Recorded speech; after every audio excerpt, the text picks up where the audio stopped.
बिल्कुल। आप जो बातें कह रहे हैं रविकांत जी, जहाँ पे भूपेंद्र ने बात को खत्म किया है, अगर उस बात को वहां से आगे बढ़ाते हैं, नरेंद्र मोदी वो शख्स थे जिन्होंने चुनाव जीतने के बाद का सबका साथ सबका विकास, 2009 जीतने के बाद उनका सबका साथ सबका विकास और सबका विश्वास। सवाल इस बात को लेकर यह है कि क्या उनकी पूरी पॉलिटिक्स पिछले 7 साल की इंक्लूसिव पॉलिटिक्स थी? जो 3 शब्द उन्होंने कहे, सबका साथ सबका विकास सबका विश्वास, क्या इसमें वो खरे उतरे हैं या नहीं खरे उतरे हैं? अगर नहीं उतरे हैं तो क्यों नहीं उतरे हैं, ये सवाल मैं आपसे पूछता हूं। देखिए आशुतोष जी, जो ये नारा है जो आपने कहा, वो 2014 के चुनाव जीतने के बाद मोदी जी ने सबका साथ और सबका विकास की बात की थी, और 2019 के चुनाव जीतने के बाद इसमें उन्होंने सबका विश्वास को जोड़ दिया था। और सबका विश्वास जब जुड़ा था तो ऑब्वियसली वो उनका इशारा कहीं ना कहीं जो अल्पसंख्यक तबका है उसकी तरफ था। लेकिन जो सवाल आपका है कि क्या वो जो होप है वो उसकी तरफ गया है या राजनीति उल्टी है, देखिए मुझे लगता है कि मोदी जी के आने की एक बहुत बड़ी वजह है, उसकी कई वजहें हैं, लेकिन उसकी एक बहुत बड़ी वजह ये थी कि मोदी जी की जो ब्रांडिंग हुई थी मीडिया के द्वारा, कारपोरेट घरानों से जो मिलकर के मोदी जी आगे बढ़े थे, और उसमें जो सपना दिखाया गया था वाइब्रेंट गुजरात का, और हम लोग जानते हैं कि वाइब्रेंट गुजरात में स्विट्जरलैंड की सड़कों को फोटो के रूप में यूज किया जाता था। वो एक विकास पुरुष की छवि उनकी निर्मित की गई तब जब वो हिंदू हृदय सम्राट बन चुके थे।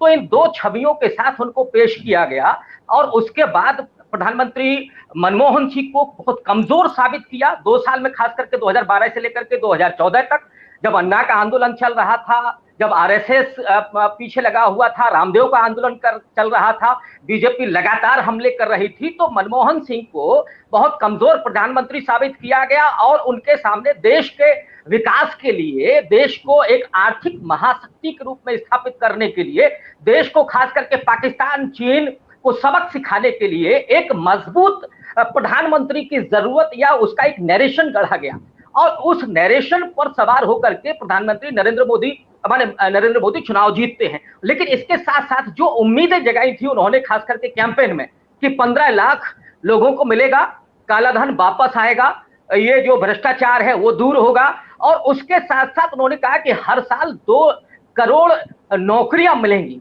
और चुनाव जीतने के बाद उन्होंने ऑब्वियसली जो नीतियां बनाई, उन नीतियों में बहुत सारी चीजें थी। मसलन 2014 में जो मेक इन इंडिया प्रोग्राम बना, उस प्रोग्राम में मोदी जी ने 2022 तक का जो लक्ष्य रखा, उसमें यह था कि मैन्युफैक्चरिंग सेक्टर को हम जीडीपी का 25% तक ले जाएंगे और 10 करोड़ नौकरियां सृजित करेंगे। लेकिन इन 7 सालों में क्या हुआ है ये हम लोग देख रहे हैं कि आज हालात ये हैं। हम लोगों ने पिछले साल देखा कि जो बेरोजगारी की दर थी वो पूरे भारत के इतिहास में 25% चली गई थी, अगर मैं करेक्ट हूं तो, सबसे ज्यादा बेरोजगारी की दर। और उसके साथ साथ पूरी इकोनॉमी ध्वस्त हो गई।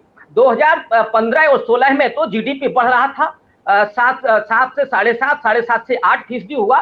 तो जो पुष्पेंद्र साहब ने कहा कि उम्मीदें जग रही थी, लोगों को लग रहा था कि जो हमने चुनाव किया है वो चुनाव सही किया है। लेकिन आपको 16 में जो काम किया गया, 2016 में नोटबंदी की गई, 2017 में जीएसटी को लागू किया गया, और इन दोनों नीतियों ने क्या किया है कि नोटबंदी ने तो ग्रामीण अर्थव्यवस्था को चौपट कर दिया, और जो जीएसटी है उसने शहरी अर्थव्यवस्था को चौपट कर दिया। और उस पर इन दोनों के कारण खासकर असंगठित क्षेत्र आपका ध्वस्त हो गया, और उसके बाद बेरोजगारी बढ़ गई, महंगाई बढ़ गई। और उसी समय हम लोग देखते हैं कि 2018 के बाद 19 तक आते आते देश मंदी की तरफ चला गया, और इसके बाद कोरोना का संकट आया। और कोरोना का जब संकट आया, और 19 में हम लोग देख रहे थे कि 19 में क्या स्थितियां थी। आपने जो शुरू में कहा कि एक बड़ा मैंडेट मिला, 2014 से ज्यादा उनको सीटें मिली, लेकिन हकीकत यह है कि 2019 के चुनाव के पहले बहुत सारी परिस्थितियां मोदी जी के विपरीत थी। आप देखिए कि देश मंदी की तरफ जा रहा था, बेरोजगारी बढ़ी हुई थी, महंगाई बढ़ी हुई थी, लेकिन उस समय परिस्थितियां मोदी जी का भाग्य कहिए, वो भाग्य को ही कोट करते हैं कि कश्मीर में आतंकवादी हमला होता है जिसमें हमारे 45 जवान शहीद होते हैं, और उसके 1 हफ्ते के बाद बालाकोट में आपका एयर स्ट्राइक की जाती है, और उसके बाद मीडिया में चलाया जाता है कि मोदी जी ने पाकिस्तान से बदला ले लिया है, और वहीं से चुनाव पूरा बदलता है। और उसके बाद ये और दूसरा ये था कि विपक्ष जो है उस समय आपस में तालमेल नहीं बनाया था, वो भी एक कमजोरी थी। तो 2019 में वो एक बड़े मैंडेट के साथ आते हैं, लेकिन आप तमाम नीतियों को देखिए, चाहे उनकी स्वास्थ्य नीति देख लीजिए, आज के हालातों में मुझे लगता है कि उसकी गहन पड़ताल होनी चाहिए। अभी किसान आंदोलन चल रहा है तो उनकी कृषि नीति को देख लीजिए। मोदी जी की समस्या ये है कि मोदी जी पीएमओ में कुछ अपने अधिकारियों के साथ बैठ करके सारी नीतियां बनाते हैं और किसी मंत्री से भी परामर्श नहीं करते हैं।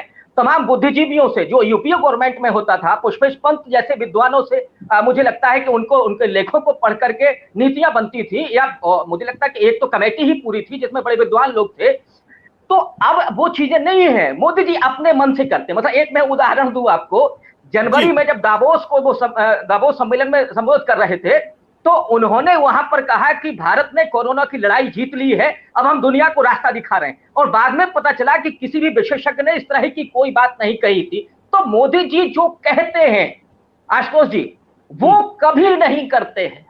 जो जब उन्होंने कहा कि सबका साथ, सबका विकास, सबका विश्वास, इसका मतलब है कि ठीक उल्टा होने वाला है या हो रहा है। सत्य हिंदी का ऐप डाउनलोड करें गूगल प्ले स्टोर पर।